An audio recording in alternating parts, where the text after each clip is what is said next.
Aujourd'hui, vous pouvez faire la différence. Aujourd'hui, vous pouvez faire partie d'une communauté. Aujourd'hui, vous pouvez recevoir gratuitement des téléphones, des PC portables ou encore du cash pour vos achats. N'attendez plus, devenez membre de GG Link. Vous avez le choix entre plusieurs niveaux, bronze, argent, or. En devenant membre de notre communauté, vous vous donnez la possibilité de naviguer sur GG Link Store et GG Link Pool Free, être informé des dernières informations d'emploi dans votre communauté, utiliser les produits américains à moitié prix, vendre ce que vous n'utilisez plus aux membres de votre communauté, recevoir des lots gratuits. Premier arrivé, premier servi. GG Link souhaite fournir à chaque membre un ordinateur portable à prix mini. Nous souhaitons donner à chaque famille de la diaspora, de Kinshasa et de province, la possibilité de s'équiper en matériel informatique de qualité. C'est la raison pour laquelle nous vendons des PC portables neufs à partir de 149 $. Ne tardez plus, visitez gglink.com. Ne tardez plus, visitez gglink.com. Bozali? Est-ce que Bozali? Coco. Bozali? Est-ce que Bozota Langai? C'est vrai. Tindika télévision. Lelo vendredi. Masolo eza et belé to partager na bino. Nayebi que partout vous allez dans France, Belgique, na UK, États-Unis d'Amérique, bana ya Chypre, bana ya Brésil, bana ya Qatar, partout vous allez la tindika na Luanda, tokosolola makambo ebele. Lelo ba fongola matoi. Nalingaki na bomba information mususu pour la lobby mais to solo nga lelo ata émission sali 1 heure de temps bolembanga te masolo kitoko ezali awa babengi ngai balobi tindika yebisa chef de l'état tozwi basangwa mabe pona armée ya Kenya. Oh, la plupart ba Kenya baza ba tuti baza pour la bisoté. D'abord ba longo kutu na aéroport ya Goma ba information e banayi ko ya depuis Tongo bazo be yanga de partout pour na armée ya Kenya bato wana confiance na ngote o tala bilongi na bango e kokana na ba Rwandais. On va essayer de réfléchir sur ça. C'est un secret de polichinelle, chers internautes. Et ça, les sous makamou ya ba accord te. Oh, fatia signé ba accord na ba Rwandais. Balobi te. Et ça makamou ya ba frontière. Donc, tozo bundane makamou ya mabele, ba Rwandais, ba luki, ba prétexte, tout. Et simbité, enfin, balobi faut passer la révision. Donc, ba revoir ba frontière. Mabele na bango biso to yiba bango mabele. Donc bref, ba Rwandais baza clair balobi baza na besoin mabele na nko bazo na RDC. Ba répondre bango na un autre Rwandais que batu ba yiba bango mabele kutu ba Burundais, ba Ougandais. Mais pourquoi bataka Ouganda te? Ils nous attaquent. Dans cette émission, sommet à francophonie, Fachi Beltalobi, tout la musique qui s'est dit. Dans le émission, les gars qui Fachi va voyager Mikolo au Kendete. Vous avez compris qu'il en a conseiller indépendant et chef de l'État, mais sans ordonnance, hein, sans salaire, hein, sans motivation, hein. Mes chefs, Fumadi Tunga, nous écoute, hein? Naïm Sarabino Bota la émission Oyo. Francophonie Tokendete. Il y a tout un message là-dedans que je vais vous dévoiler dans cette émission. IDPS, hier, moto epeli bato batumbi bato bayena ba moto baza bato ya INC te bato ya lamuka te bana ya ndako baye Augustin Kabuya dégage na koyebisa bino kote makambo euti. Est-ce que boyoki ba nomination musu esalami awa bato ya présidence ba nommé bango na nomination wana na kozala pembeni ya mfumo ditunga wapeza malamu balobi yo Kabuya mutapesaki ba liste mukonzi a nommé bango.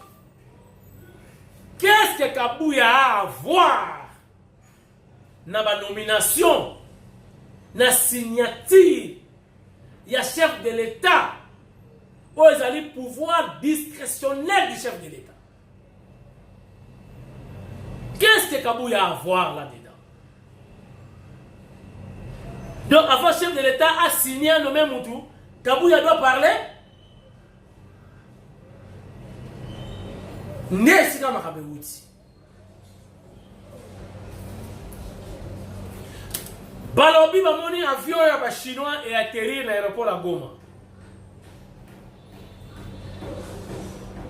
On en parlera. Bolo Joie. Bolo. Il a appelé ce ultimatum le chef de l'État. Si Goma tombe, vous tombez aussi. Eh! Yazanani. Bolo. Tout le cadre na émission. Et enfin, Nazo Senga d'abord le commandant suprême, chef de l'État, en tant que son conseiller encore indépendant autoproclamé. Nazako Senga na chef de l'État, Mfumu Waditunga, le commandant suprême, il y a forces armées, na la police. Nazo Senga chef de l'État, na chef d'état-major général, ya Christian Chiwewe. Désormais, bon, je ne peux pas. Je dis ceci. Bape qui saba soda ba kenala ba téléphone na front. Communication ya armée etika la ipa ya opérateur. Oya ta sacha munene na sima boye. Na antenne likolo. Yé apesa ka information na base. Et non un militaire au front qui filme. Tala Basoda Bakimi. C'est depuis quand un militaire a filmé peut avoir fait sa fausse information. Bon, t'as les vidéos yango. Soki ezalaki dollar. Nelelo na nuki lupanga osomba. Batindeli nga atana 1000 personnes. Qui a dit que la vidéo est vraie?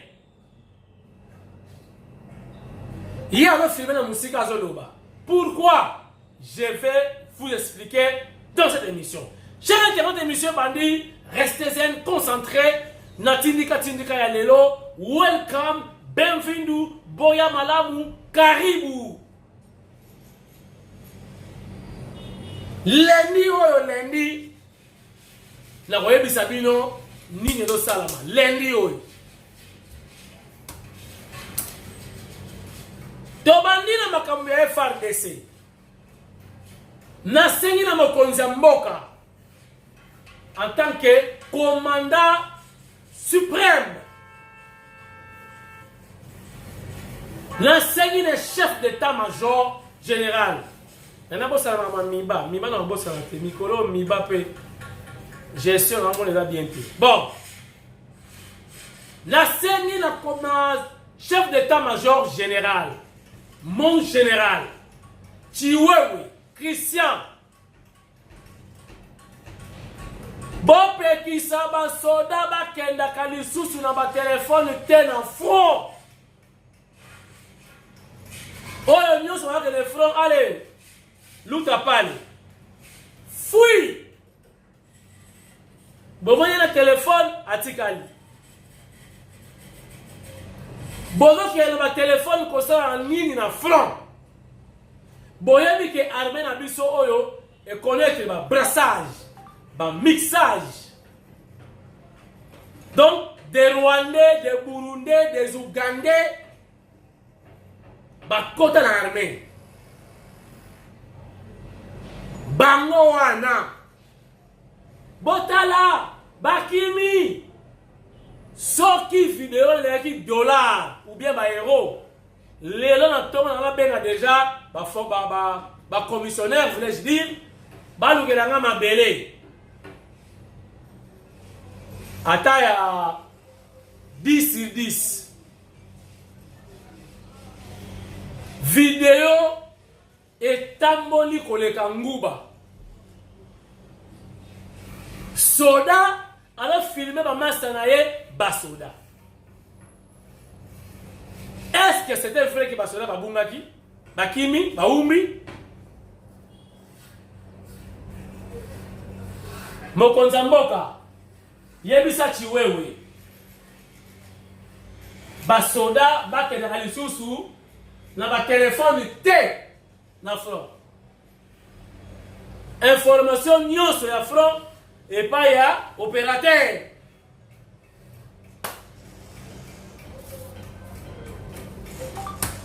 ndenge ya lobaki na suka ya mutu wana bi mboke kei gome kwei wale goma ngai kwei vidéo wana izaki ya mardi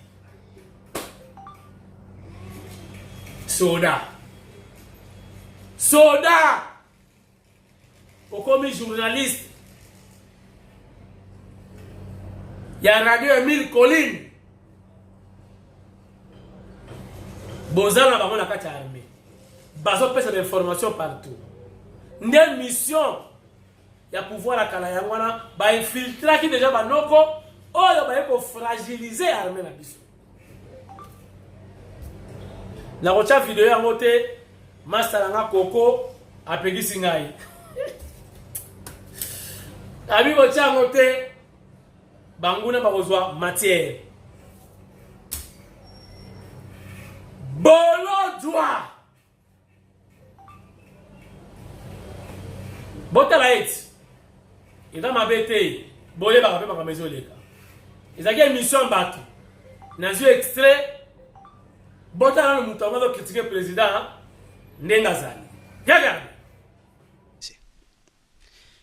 J'ai dit à M. Félix Sekedi, je l'ai dit avec autorité, si Goma tombe, vous tombez.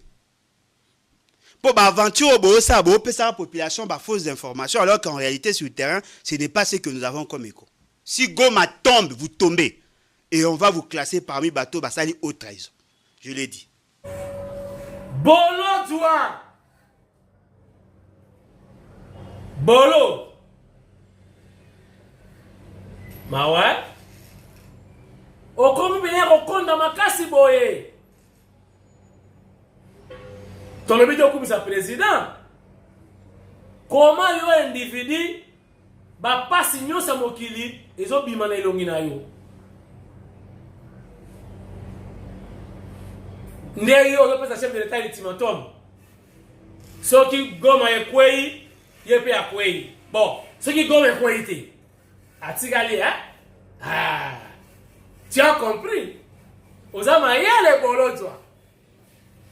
Soki Goma ekwei fachi ba akwei ate. Pour la président ya Goma te. Ara président ya Matadi.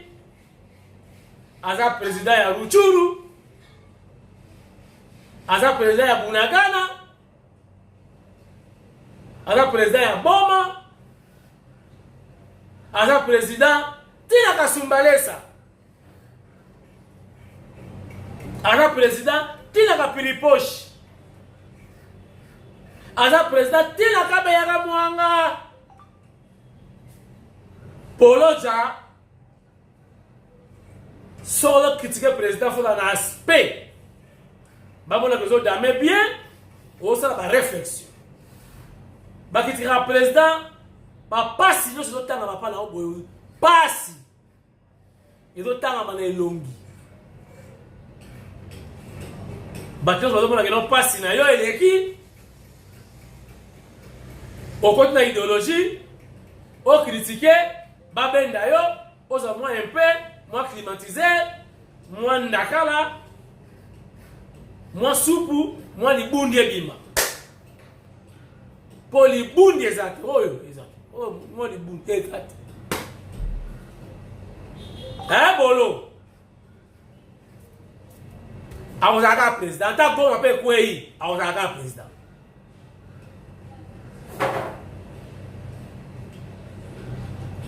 José Edouard dos Santos babunana unita koma ki na porta Luanda na porta Luanda asomona kaka kakwaku boye kakwaku akoma ki na Rio Loge mais dos Santos azali na président ya Angola bolodwa luka ma information. Ata goma ekwei toko récupérer à Mokaka. Facha ko sera président. Bolo. Toyoki avion moka ba chinois et atterrir na Goma na bengi correspondant nga o epsa nga lobi ke masa sebeti na tongo na Goma azu téléphone te je crois là occupé. Pour ya sala pembeni pena na aéroport. IDPS. Cher internaute, Augustin Kabouya Mwanabouté, AK-70, c'est lui qui gère jusqu'aujourd'hui, donc au quotidien, les partis au pouvoir. Kabouya Mouté, même si chef de l'État, Balongola Binolo, dans la présidence, Bokoma, ceux qui sont mandataires, ceux qui sont conseillers, ceux qui sont Bosaleli Likita, Botimbi Bana Palais, Bana Palais, Basuka na Wapeli Banda, Ndawa Kabuya Boyebi. Olobo ki yananda kuna besoin de permanence kocha moto. Permanence c'est libéroni. Kabuya mtatoka permanence wana. Pe muta filmer. Non. Toni Kabuya te. Kabuya a nommé inconscient. Oh, Kabuya a nommé inconscient. On a compris que Bango te va revendiquer Botindi Bango. Mais, Nazui, information moko boye boyoka. Wankwenda. Bayebisi Wankwenda. Tia kokufa. Azasu na droit ya kolobela parti te. IDPS na muloko na ye amela yango. Muto ayebisi ye bongo. Bo imagine, na oloba te. Babengi ye. Bayebisi yeka. Wankwenda. Yeka. Wankwenda ye. Bayebisi ye. Yo to na moment to na côté. Tant aux gens au monde a été. On représente dans parti. Kabuya Kende. Mboka. Ils ont attaqué. Bah attaqué dans parti au pouvoir. Alors on va un fou. Ça Kende qui? Wakwe na cheka liboui. Mwamui. Tatu. Tatu Kende qui? On va nous faire sa explication, mais c'est tout le monde. Bayebisi, plus jamais. Comment il y a eu des pestes dans le monde Wankwenda mela yango. Mukoto ko yoka. Oya uzaona ndaku na yo manu militaire. Ata ozana pyjama. Sans caleçon. Obi maka ndengwa. sommet ya francophonie nasalaki émission awa nayebisaki Fuma de Tunga en tant que son conseiller indépendant autoproclamé sans salaire. Nayebisi ye ba voyage likolo yo doze na yo mokonzi yo kaka te. D'ailleurs bamfuatifoni wana bamfuatifoni bakonzi baza ko se déplacer baza ko tia ba vie na bango en danger pour qu'elle participe à ma campagne ba français pendant que le pays est en danger, le pays est en guerre, mais la France ne participe pas, ne dénonce rien du tout en notre faveur. Ça sert à quoi? Voitifoni. Nous avons nos langues, comme des Chinois et autres. Mais tous les langues, nous avons tika, tu privilégies le français na binowana. Tu as le ma classe, tu as le misala, partout. Le français. Et nous, la misoli.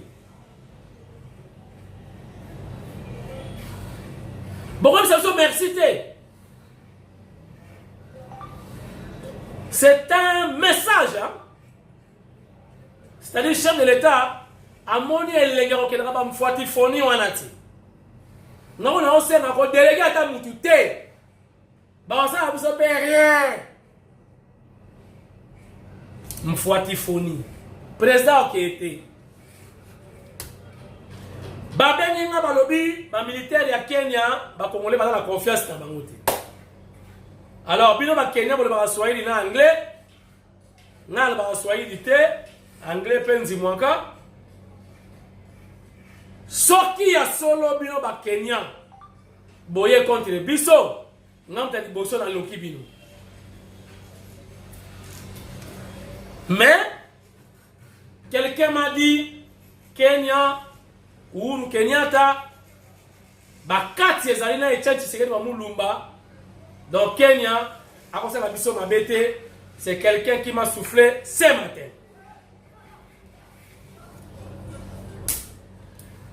Révolution à la frontière. Barwandais babimisi biceps secret bimi. Et comme il y a un secret de polichinelle. Bazawela mabele. Obiso, tu y vas mabele. Nakindoki. Va répondre Bango. Boyoka.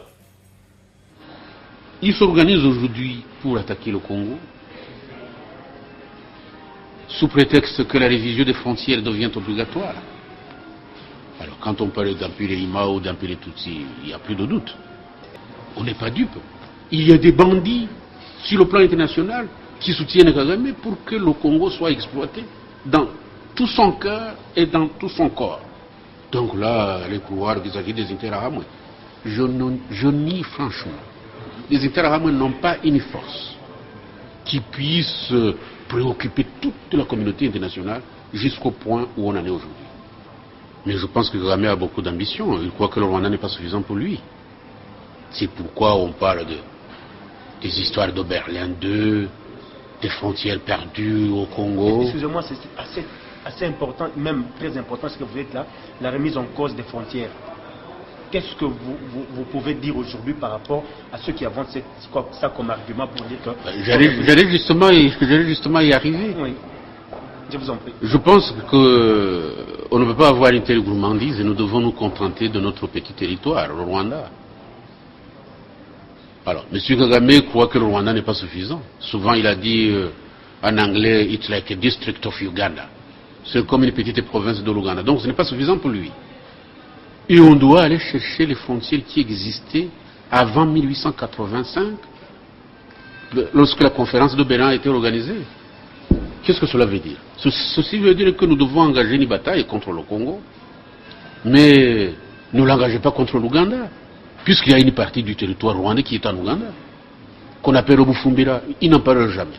Alors, ce qu'ils veulent, c'est écraser les Congolais, écraser le pouvoir congolais, exploiter le Congo, tant que le Congo, d'après ce qu'ils disent, reste inorganisé, donc nous pouvons l'organiser.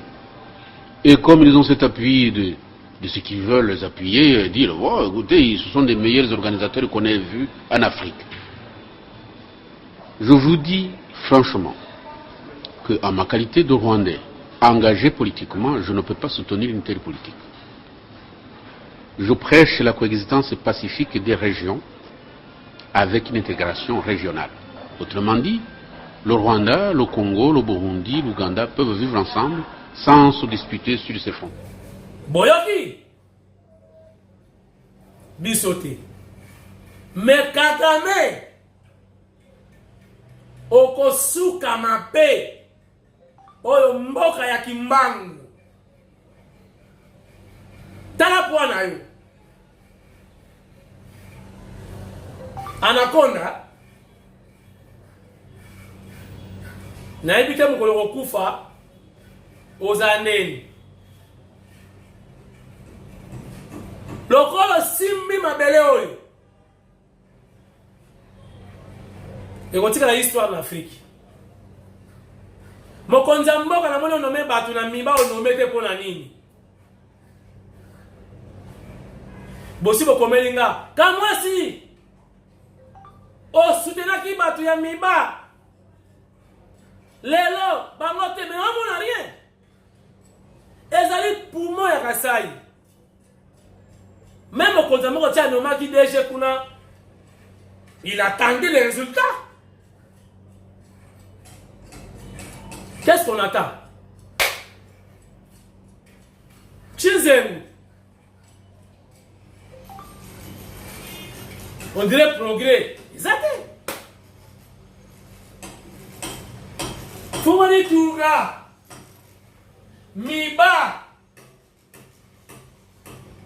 Miba tatu.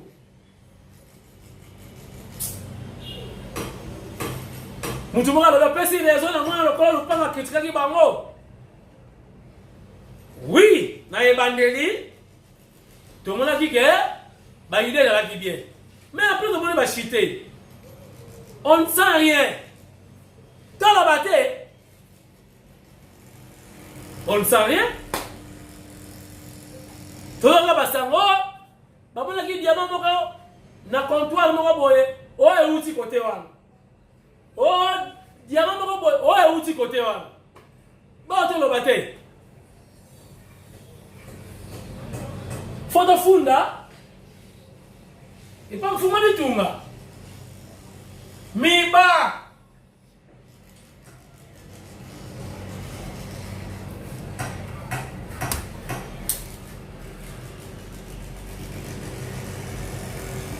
Et monsieur Sylvie.